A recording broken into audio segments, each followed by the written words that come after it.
Jocelyne, merci de nous avoir accompagnés jusqu'à Choisy-le-Roi, où est ton atelier. Je suis très contente qu'on y soit arrivé parce que ça a été une année très particulière, Oui. on le sait.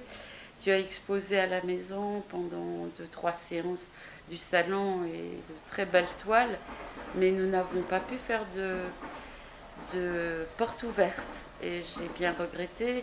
Ensuite, on n'a pas pu se parler non plus au moment où tu as été à la maison exposée au salon parce qu'il y a eu le confinement.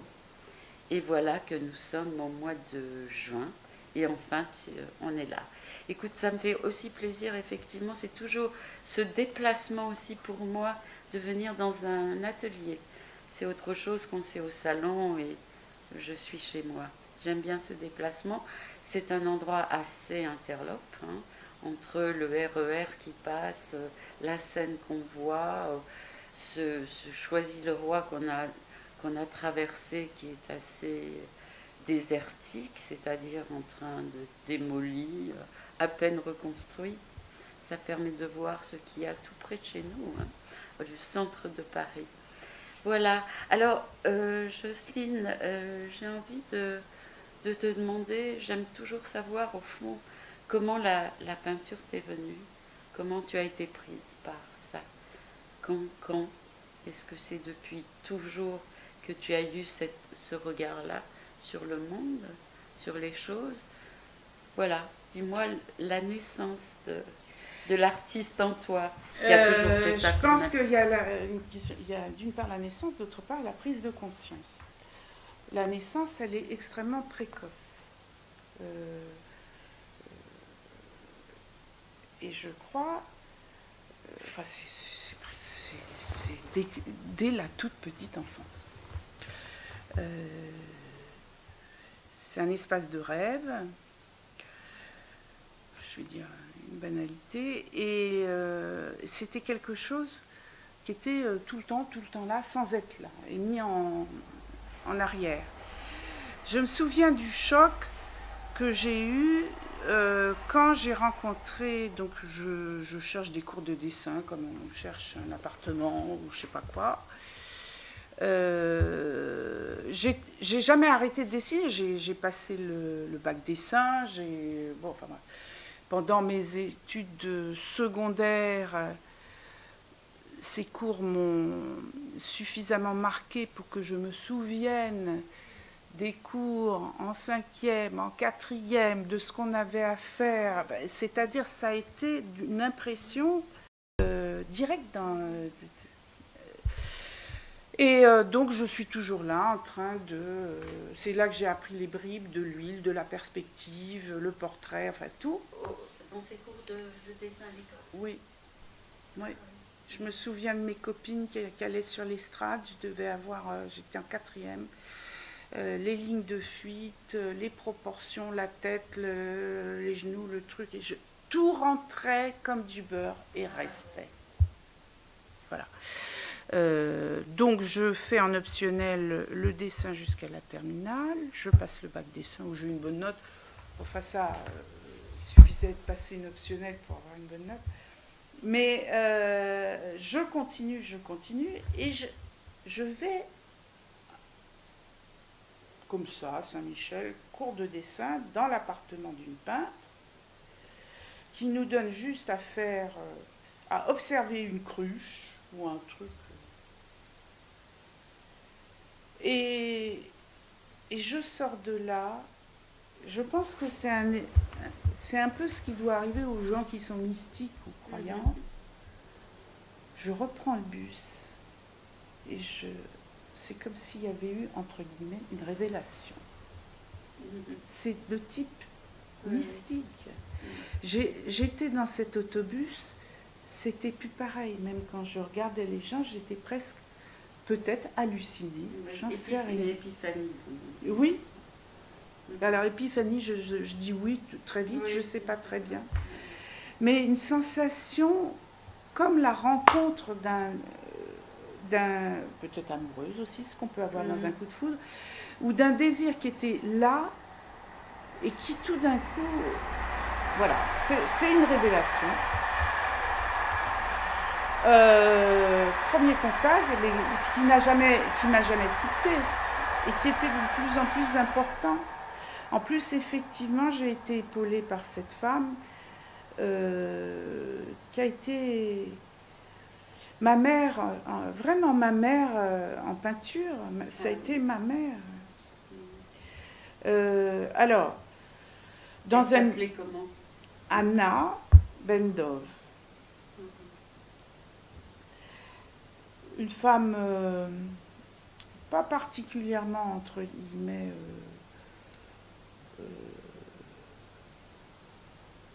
affectueuse. Enfin, elle était exigeante, hein, sévère. Elle faisait pas de cadeaux, mais j'avais pas besoin de cadeaux.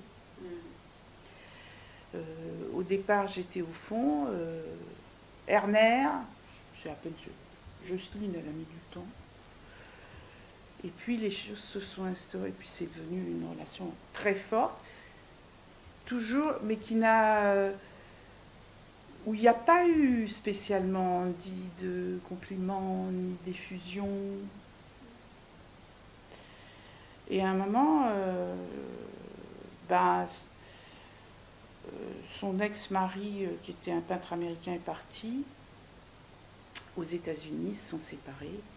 Un atelier était libre à la ruche, personne n'en voulait. Et à un moment, j'ai dit, moi. Et ça a été le début. À la ruche. Donc. À la ruche. Mais il y avait déjà, c'était pas le début, c'était le début d'un atelier, d'avoir un atelier. Et c'est une expérience qui est extrêmement importante. Parce que l'élaboration, malgré tout, même si on a besoin d'aller ailleurs, on a toujours besoin de fuir son atelier aussi. C'est là qu'il y a vraiment un processus de maturation, de travail, qui s'élabore, même si certains jours, il ne se passe pas grand-chose ou que tout est foiré.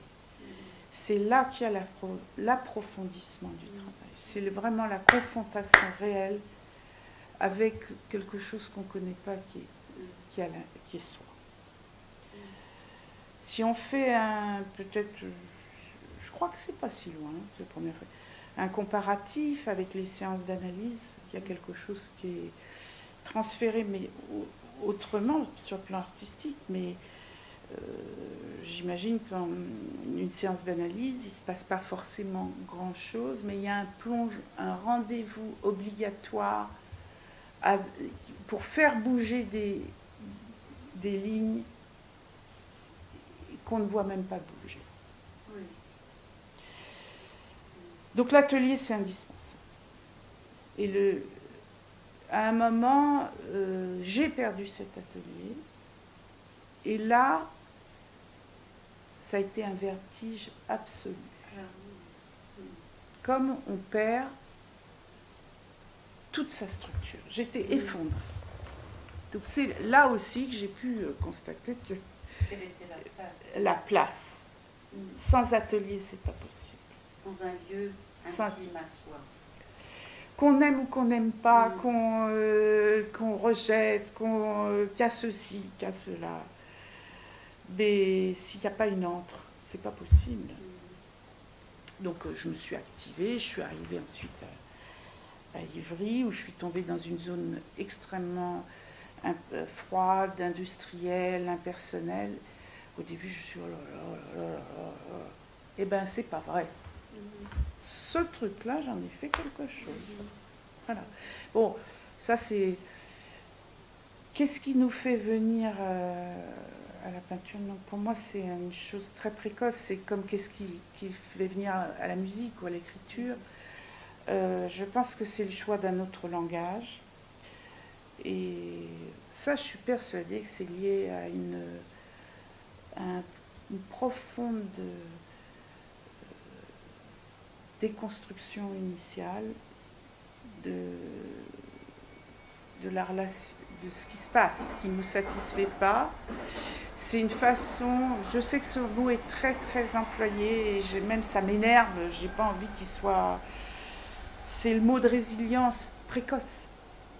C'est trouver une autre construction. Je suis sûre que les philosophes, ils ont besoin de mettre de la cohérence là où c'est totalement incohérent. Et là, c'est le choix d'un autre mode d'être au monde, d'ailleurs, qui est non verbal, non verbalisé, et parce que l'autre langage, l'autre construction qu'on nous propose, elle n'est pas possible. Mais je pense que c'est très précoce. Il y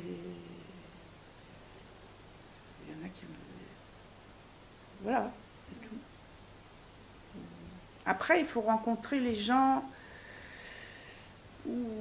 qui vont permettre ce type de développement, ce qui, dans notre siècle, dans notre époque actuelle, là c'est la deuxième phase, les rencontres sont très très difficiles sur le terrain, qui est moi le terrain d'expression, enfin je parle de compagnonnage. Oui, pourquoi? Qu'est-ce que tu dirais? Qu'est-ce qui rend aujourd'hui plus difficile de trouver ce compagnonnage nécessaire sans doute? Oui, comme tu nous l'as dit d'ailleurs, parce que déjà, je regarde hier ou avant-hier, quels que soient les gens qui sont dans un développement actuel artistique, oui. Je vois ils parlent de plasticien, le mot peintre a disparu oui. Des écrans. Hein. J'écoute la semaine dernière entre 19 et 20, on fait des masterclass d'écrivains, etc. et de plasticiens.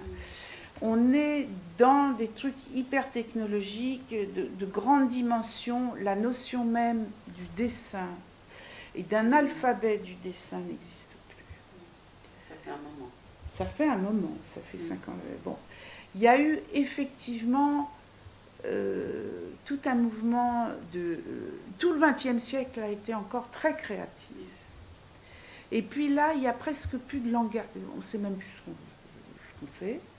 Et on a besoin de justifier ce qu'on fait, souvent par le langage. Or, pour moi, c'est pas du domaine de la parole. Et il y a une perte tellement de l'alphabet initial, en tout cas en matière picturale. Et on est dans une société... cette perte, cette déconstruction picturale, on la retrouve dans toutes les valeurs de notre société aussi. La spirale du négatif dont on parlait tout à l'heure, on la retrouve également en matière artistique. Ça fait 30 ans qu'on fait que du négatif, que des trucs broyés, que des trucs détruits, que des trucs affreux, la notion du sublime, la notion du beau,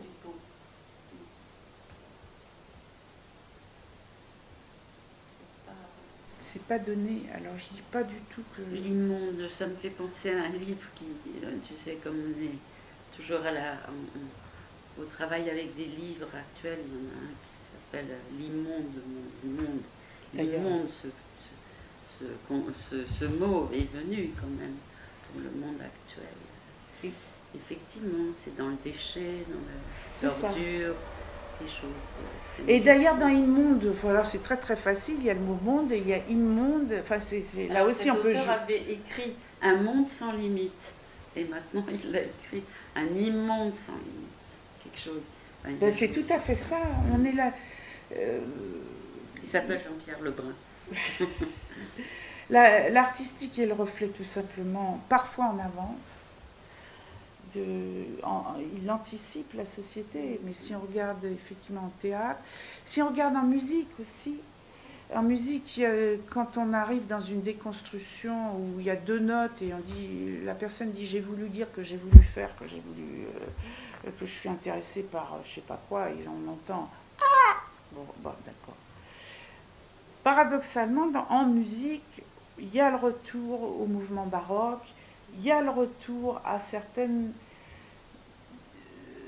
valeurs à nouveau, mais en plastique. En plus, on est très très pollué par un politiquement correct, par l'art marchand. Il y a une collusion quand on sait que Pinault a à la fois la maison de vente Christie's, va avoir le Palais de la Bourse, et donc son mot à dire chez Hidalgo, et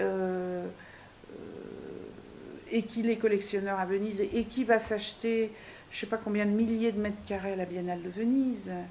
C'est l'acteur principal des mouvements d'art contemporain. Donc voilà, et je rajouterai, mais c'est peut-être tout le monde fait peinture maintenant. Le mot créativité, il me dégoûte. Le mot artiste, il me dégoûte. Voilà, bon, alors je dis des généralités. Non, mais ça a perdu de sa spécificité. C'est vrai, je vois aussi en psychanalyse combien on parle de créativité, comme si c'était une évidence de savoir c'est quoi ça, et oui, d'où ça vient, quoi. C'est vrai. Alors, je trouvais intéressant, j'avais envie de reprendre deux choses que tu as dit. Quand même, cette rencontre avec cette personne qui s'appelle Anna. Alors, paradoxalement, ça me fait associer parce que hier soir, on travaillait sur Anna Karénine, puisqu'on va faire une rencontre, ce qu'on appelle les voyages nomades. C'est toujours autour de psychanalyse et littérature, donc un écrivain. Là, c'est Tolstoï, enfin, c'est Anna Karénine, une œuvre d'un auteur. Malheureusement, on devait partir à Saint-Pétersbourg et ça ne pourra pas se faire avec tout ce qui s'est passé.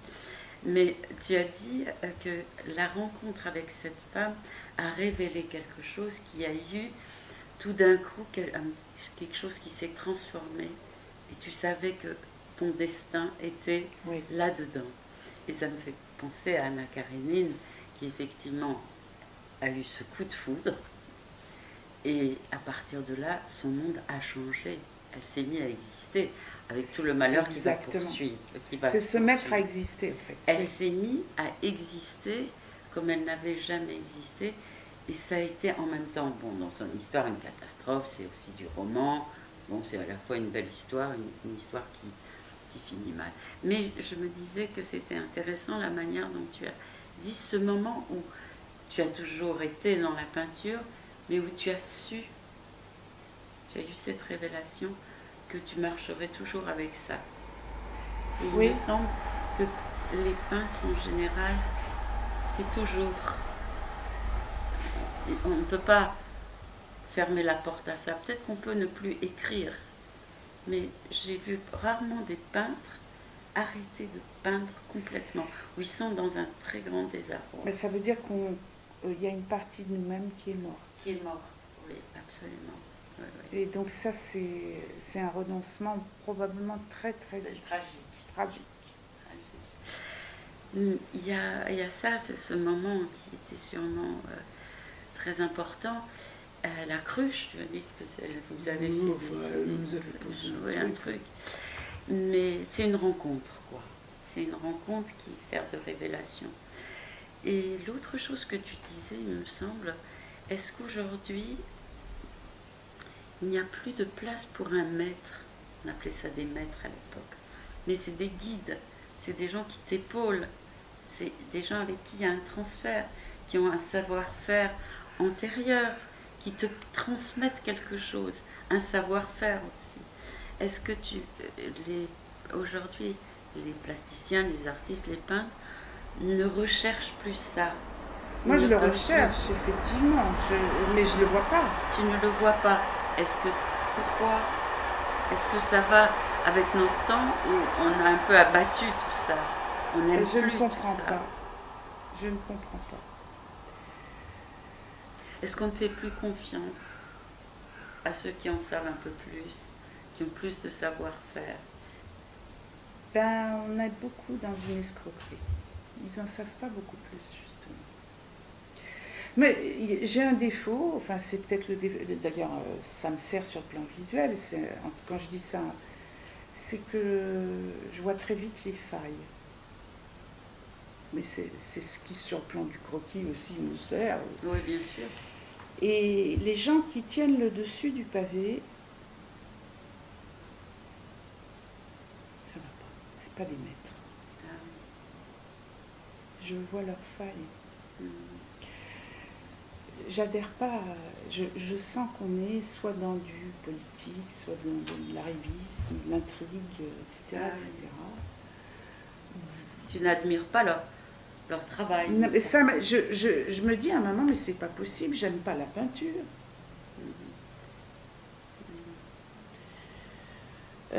Donc il y a des gros moments de découragement, effectivement.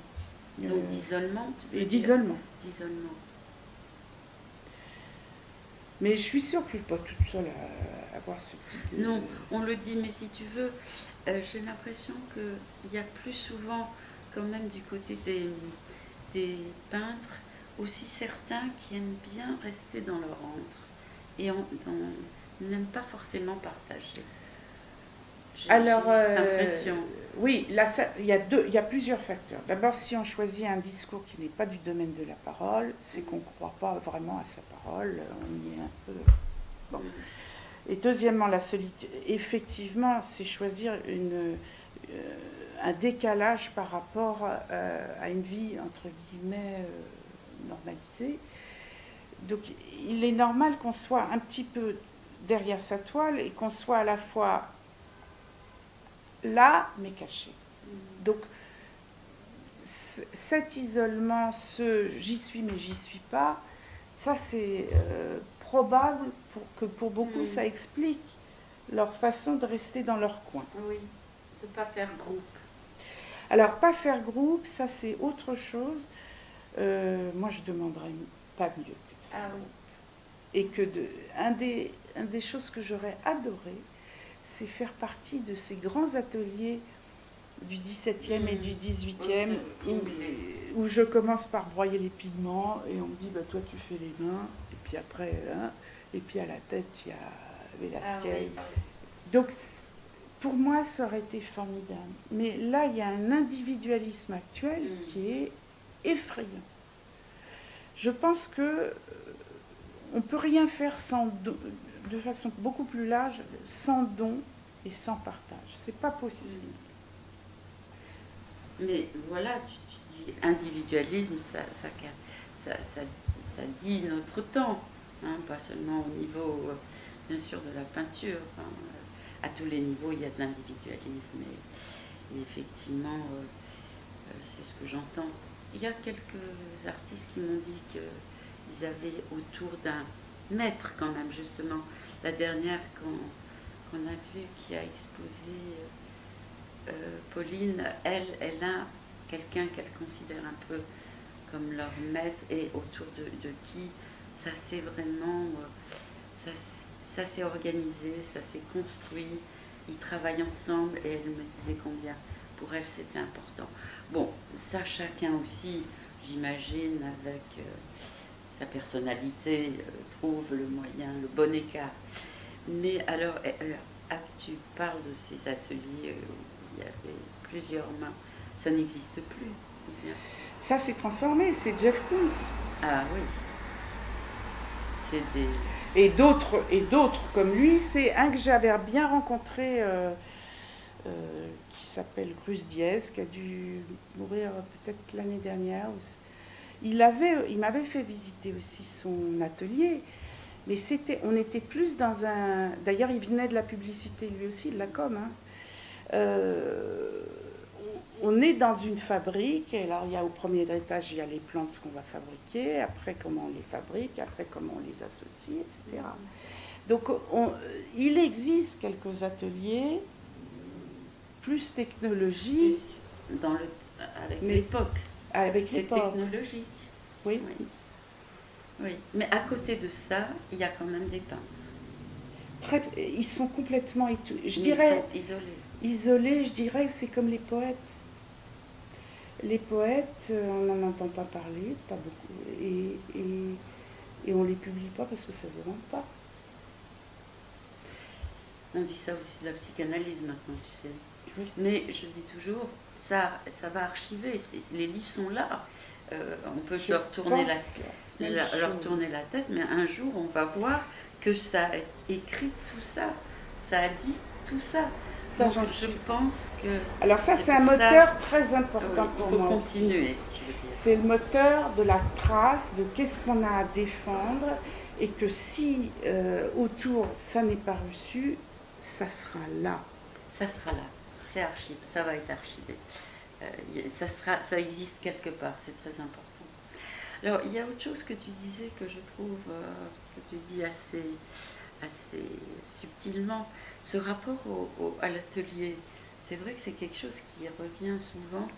J'ai connu une artiste qui, elle, détestait avoir un lieu à elle, justement, et qui a toujours travaillé. C'est une grande peintre polonaise qui est dans des galeries, en musée maintenant, comment s'appelle la capitale de... À Varsovie. À Varsovie, ouais. Qui a repris beaucoup d'activités et d'énergie, pareil, artistique. Et elle va s'implanter chez des gens. Mais elle est comme un chat, elle est dans un coin, elle peut passer 4 mois chez toi, et elle dit que là, elle a envie de peindre. Elle peint, mais elle sort, enfin... Je trouve que c'est une très bonne idée. Elle est incroyable, incroyable. J'aimerais bien la rencontrer. C'est un être très... Elle, ça me fait envie de la rencontrer.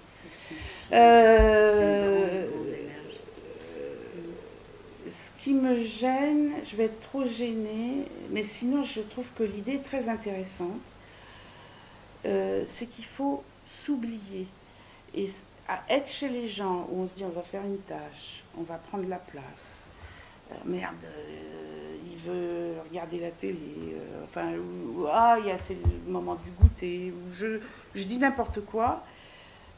Prendre le moins de place possible, parce que moi j'ai beaucoup de mal à prendre de la place en présence d'autrui. Oui. C'est pour ça. Oui. Ça dépend effectivement, mais je pense que pour elle, d'ailleurs, je me rends compte qu'elle n'était pas là tout le temps, parce qu'elle a fait ça chez moi. Bon, ça a été un moment intéressant, parce que, en fait, elle reste pas du tout cantonnée. Elle partait même parfois par le froid au bord de la Seine. Je l'ai fait. Alors elle allait dans des cafés, elle l'a rencontrée. C'était extraordinaire parce qu'il y avait des péniches, il y avait les hommes dans les péniches qui avaient pitié d'elle, qui allaient la chercher pour qu'elle prenne à boire et à manger. Et en fait, ces gens de la péniche faisaient des choses magnifiques en chêne. Et finalement, ils ont fait une bibliothèque. Donc c'est quelqu'un avec qui on vivait une certaine aventure. Elle ne peignait pas vraiment à la maison, mais elle avait besoin de ce lieu pour être ailleurs. Elle avait un mari et un fils, et elle avait sans doute besoin aussi de s'extraire. Ce que tu fais peut-être toi dans ton atelier, où tu es avec toi-même autrement, dans ce lieu intime avec soi-même, d'où vient peut-être quelque chose qui parfois porte au désir de peindre. Elle, c'était dans ça. Mais je trouve c'est une piste très intéressante, ce qu'elle a osé faire.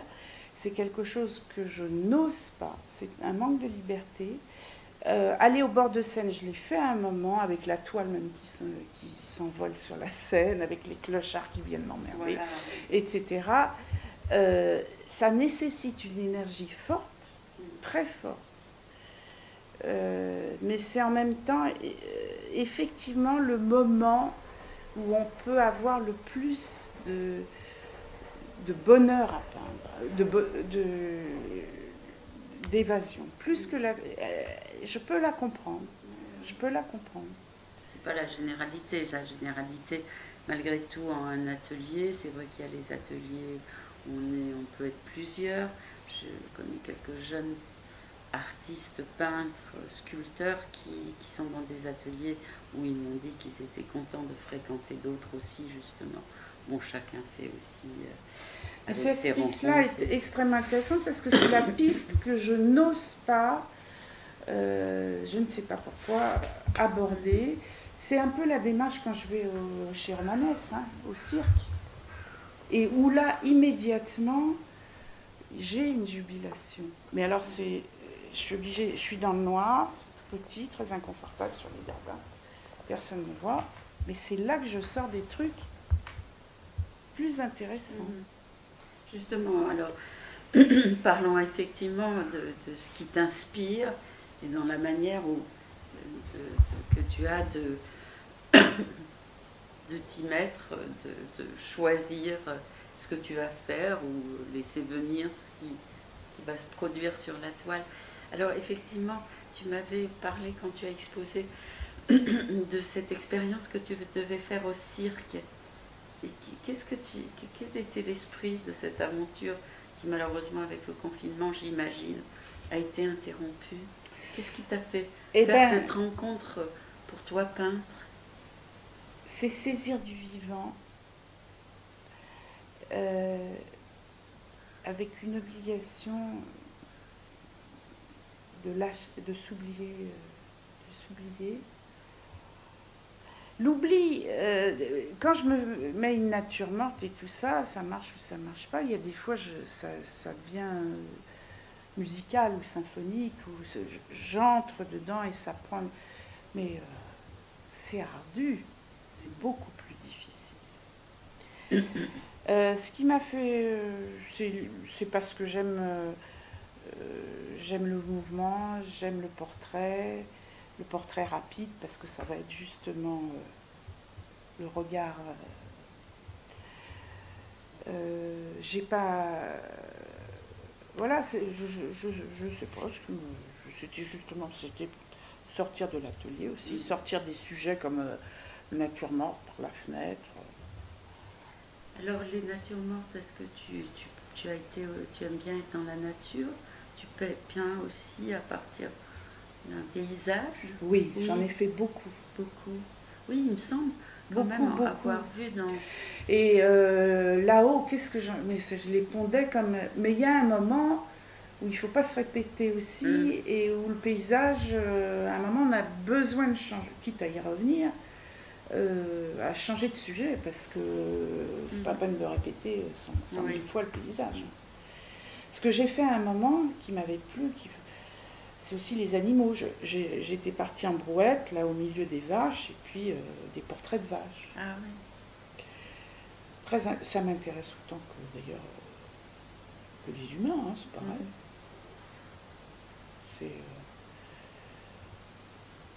Effectivement, il faut essayer de toujours de réaviver comme la pointe du couteau. Hein. Et je trouve que cette idée de alors, aller chez les gens, en même temps, le portrait est quelque chose qui m'intéresse énormément. Elle n'a pas fait de portrait d'ailleurs. C'était pas son truc. C'était être dans un autre lieu pour se trouver, pour être libre avec elle-même.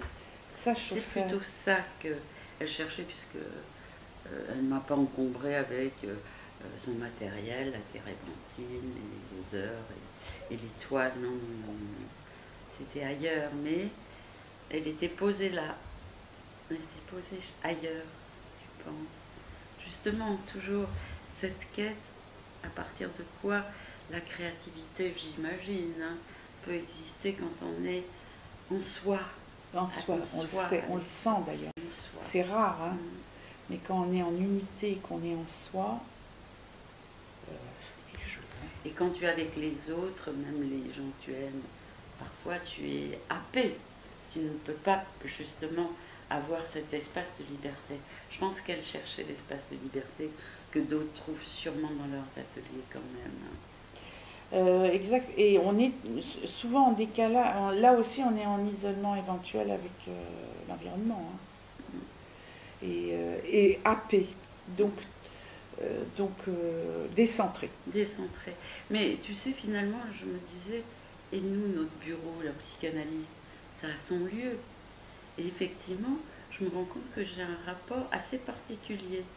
Ce bureau, je ne le vis, je ne l'habite qu'avec les patients. Je suis incapable autrement d'aller m'asseoir dans mon fauteuil et de lire un livre, par exemple. Et Oui. j'ai presque besoin de fermer ce lieu. C'est un lieu, c'est un ailleurs. Parce qu'effectivement, quand j'écoute les gens, je suis une autre aussi. Enfin, je suis à la fois moi, mais plus pris dans certains liens de l'extérieur. Je comprends très bien. Là, je suis une espèce de surface.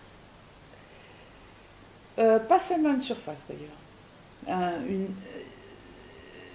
Je pense que la communication se fait plus là, elle se fait aussi là. Oui, une surface qui réfléchit des choses, qui entend, mais j'ai besoin d'avoir un lieu à moi. Oui, Et effectivement, c'est vrai que moi, j'ai pu créer ça chez moi. J'ai des collègues qui ne pourraient jamais, par exemple, travailler chez eux.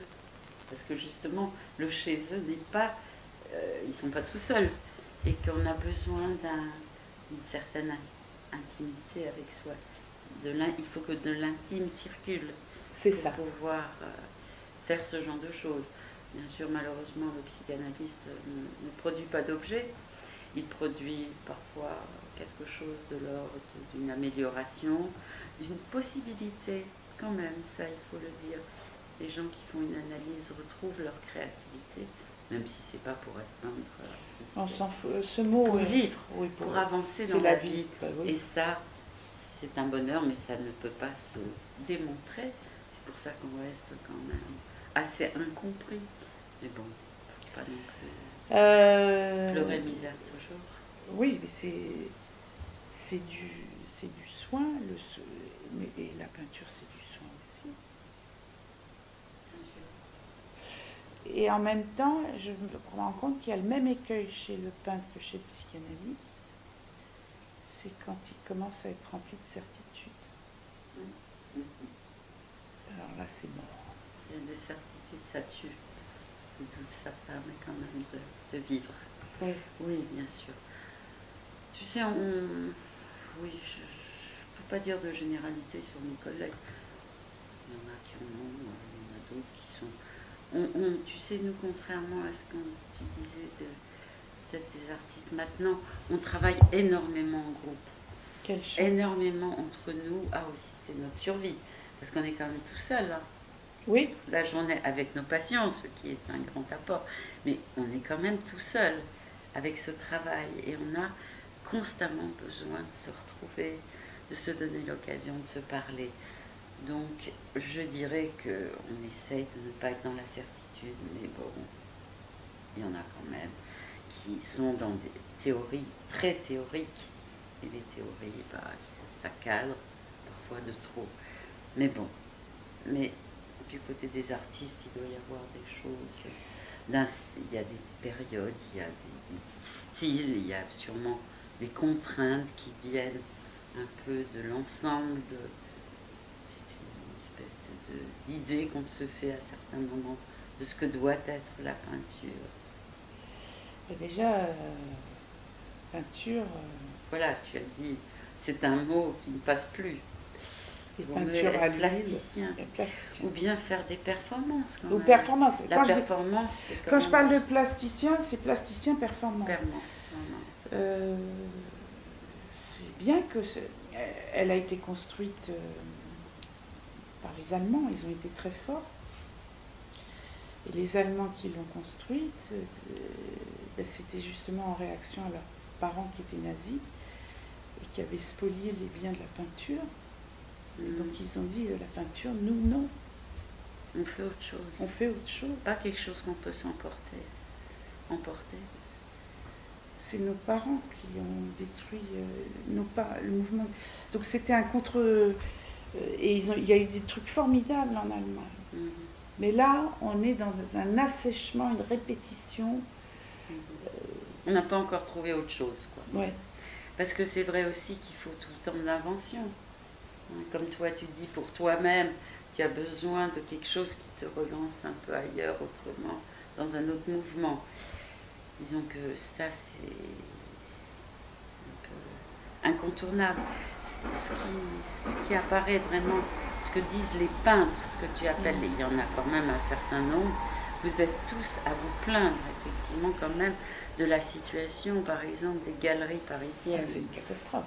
Pas seulement parisiennes, d'ailleurs. C'est catastrophique. C'est-à-dire qu'ils ne peuvent même pas se présenter. On nous dit la porte, c'est là. Oui, donc ça, c'est catastrophique. Un conformisme, et puis il n'y a pas de regard. C'est autant le public.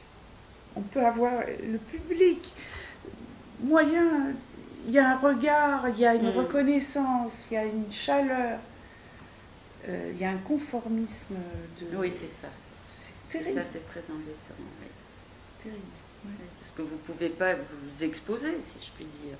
C'est quand même un ennui. Alors, on nous demande de nous exposer tout seul, de faire notre com tout seul, et que si on n'arrive pas à faire notre pub et notre réseau tout seul, et notre com avec nanana, eh ben c'est bien de notre faute.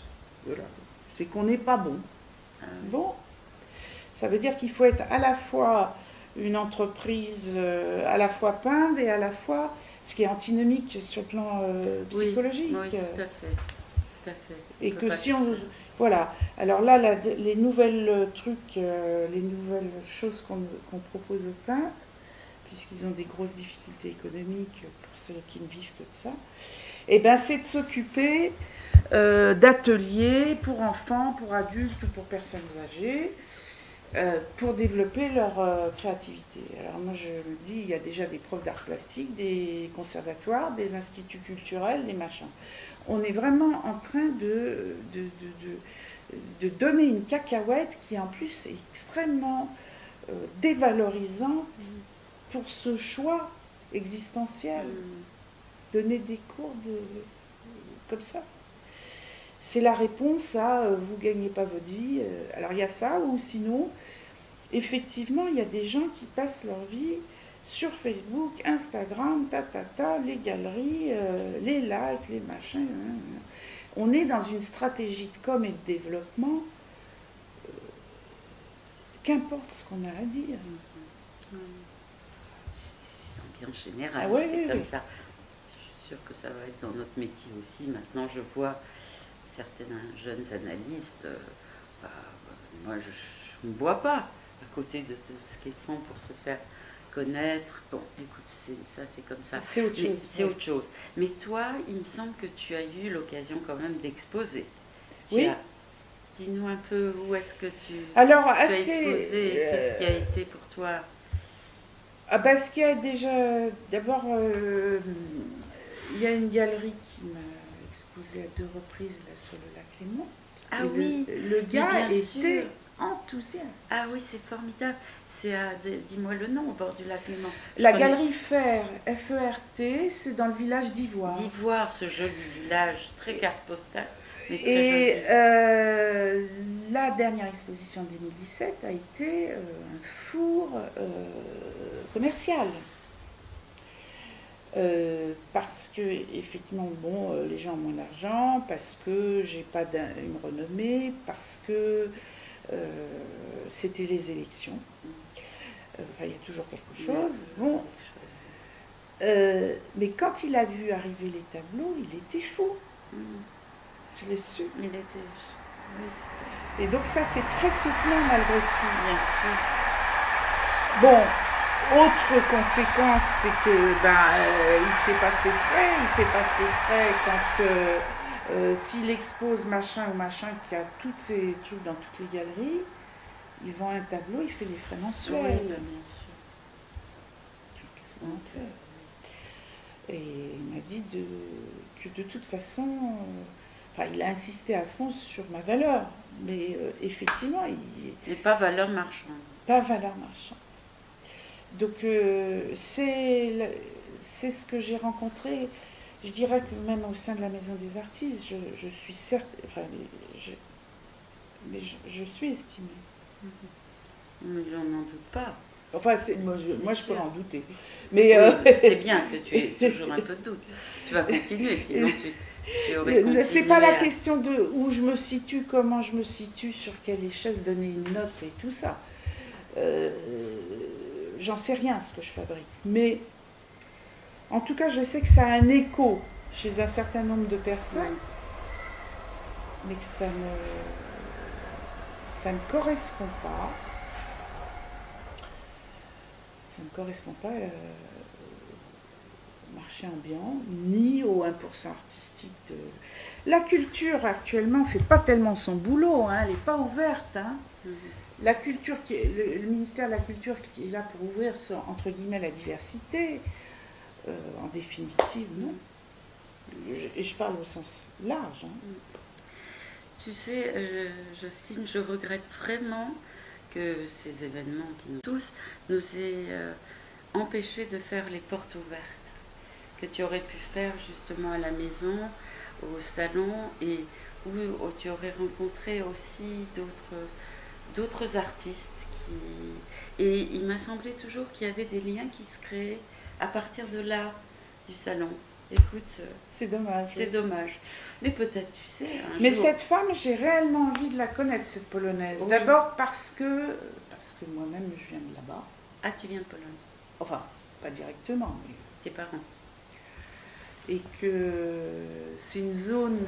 Et puis ensuite, par sa démarche. Je te dirais aussi, si tu vas à Varsovie, d'aller voir ces toiles. Ben, j'aimerais beaucoup. C'est fort. Parce que justement, ça fait partie de mes projets de retourner dans cette zone-là. Ah bah si tu y vas, Merci. te mettrai en contact. Merci.